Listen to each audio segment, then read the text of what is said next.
Hi, this is Aaron with Zollotech. Today we have the brand new Motorola Devour. It'll be in stores, I believe, this week. It's from Verizon. It's a new Android smartphone. I have not opened this yet.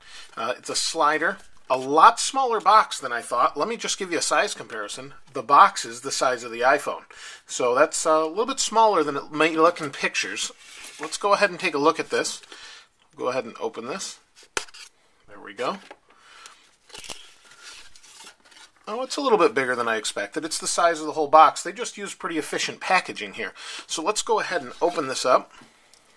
So we've got the phone. Kind of cold. I just got it recently here. Nice aluminum. Very solid feeling, or very nice construction. Let's go ahead and open the box and see what comes along with this. So it looks like we've got a wall adapter. And if you can see here, it's got a USB in or out. Comes with a USB cable.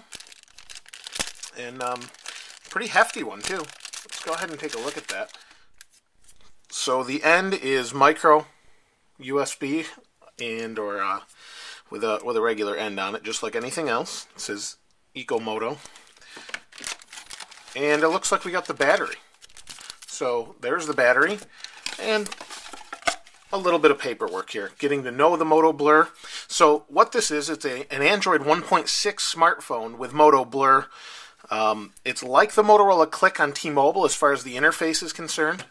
So we'll go ahead and take a look a little bit later at that, a little bit more in depth. So here's some tips, hints, and shortcuts, consumer information, and product safety and warranty. So I'll go ahead and stick that back in here to get it out of the way for now. So let's first take a look at the phone. And we'll go in more in depth in a couple days or so. So on the back it says Blur, Verizon, nice aluminum finish, if you can see that. I do have the iPhone for a size comparison. So about the same dimensions as an iPhone. The screen is actually a 3.1 inch touchscreen. So a little bit smaller than some of the other screens. Let's go ahead and insert battery, navigation here. Voice recognition, volume, power lock. It kind of points all that out here. So in the back you've got your camera. On the top you have your headphone jack. Looks like you've got a sleep-wake button at the top. And on the sides you have a camera button. And these are all coded. Let me pull all these little stickers off here. So you've got a volume rocker switch. Let's see what this is. This is voice recognition. So you push the button. I guess you listen for voice recognition. Here's a quick camera button, which is always nice and convenient, something the iPhone does not have. And the one big thing with this is if you need a slide-out keyboard, there you go, you got a full QWERTY. The character, or the keyboard rather, is raised. It has a more tactile feel. I haven't used it at all. I mean, this is the first time I've looked at it, but just in comparing this with a Droid, the keyboard is definitely raised. These have bumps on them. And on the F and J key, just like on your normal keyboard, you have a little bump there. The one thing I'm not crazy about, and I've seen other people that have reviewed this already, is the space bar right in between the bottom row, but that's just to save space, and I'm sure anybody that uses this for any time won't have a problem adjusting to that. So nice solid feel to this. This is a really feels really strong. Like you're not going to break it. I mean, it's probably, the Droid is about the same, but this, I want to say this feels even more solid, and maybe that's because you've got this ridge here. Not really sure, but just thought I'd mention that. So let me just give you a few of the specs that go along with this. It's a 3.1 inch touchscreen, 320 by 480 display. It's 4.5 inches by 2 inches, 2.5 inches, and it's 0.6 by 0.61 inches, so that must be right here. It has up to 340 minutes talk time, 440 hours standby. Has a 3 megapixel camera, has EVDO Rev A, has Wi-Fi B&G, has a GPS, supports audio and video, Bluetooth with A2DP, has an HTML5 compatible browser, comes with an 8 gigabyte smart card, or sorry, I'm a little off today, but has a micro SD card, and has speakerphone, and also has Vcast with Rhapsody if you choose to use that.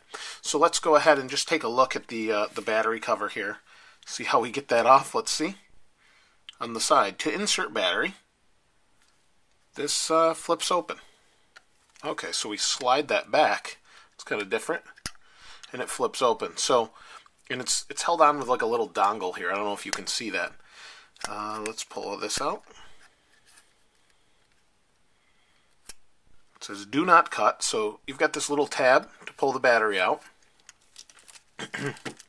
So let's go ahead and open the battery, and we can power it on for the first time, but like I said, we'll go in more in depth down the road here with this. So looks like it goes in this way, the connection here.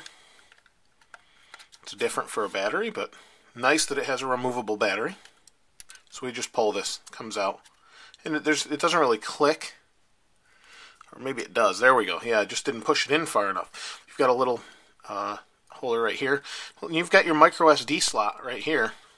We'll go ahead and take a look at that. And 8 gig micro SD card. And that's where we go. There we go. Slide that back in. There we go. So there's the phone by itself. Now this feels like it sticks out a little bit now. Let me make sure I have this battery in here all the way, because it just feels a little bit different now that the battery's in there. Okay, that's fine. So let's go ahead and peel this off, and we'll turn it on for the first time. There we go. So as you can see, screen's a little bit smaller than the iPhone. Not bad though, nice and bright. It looks like you've got some touch buttons down here. You have your little scroll right here, and the nice keyboard. I really like a keyboard. Never thought I'd get used to it after using an iPhone for, a couple years or so, since the first one. But after using a Palm Pre, I really like the keyboard, and this is a much bigger keyboard, so that might be pretty convenient. So you can see that came up, says Moto Blur, Verizon Wireless. And we'll wait for that to boot. But you can see it's pretty much the same size. I'll wait a second. But let me just show you dimensionally. So it's a little bit thicker than the iPhone. That's about right. You can see past that. It's not bad. I mean, it's not horribly thicker, but it is not much bulkier, much stronger built.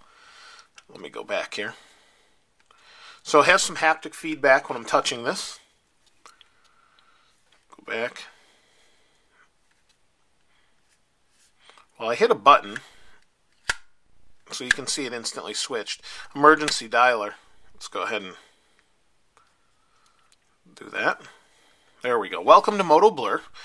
Choose your language. Let's start. And this is a capacitive touchscreen. My hands are a little bit dry, and maybe that's why it's not working. Yeah, because it's working. Well, I'll have to try it a little bit later, but just wanted to give you a quick overview. We're running out of time here, so we'll go in more in depth, but it's your basic setup for any Android phone, although this has Moto Blur on it, which has a bunch of social features, and we'll go into that a little bit later. But very nice phone so far, built really well, real solid. So real pleased to check this out. And that's pretty much it with this. If you have any questions that I haven't answered as far as what comes in the box, that sort of thing, please feel free to comment. Please comment, rate, and subscribe. That allows us to get more stuff to show you. So if you'd like to see anything, like I said, that I haven't mentioned, please feel free to ask. I don't see that it comes with a headset. We'll check out battery life and that sort of thing. It looks like it has a half a charge. So this is Aaron with Zollotech. We'll see you next time.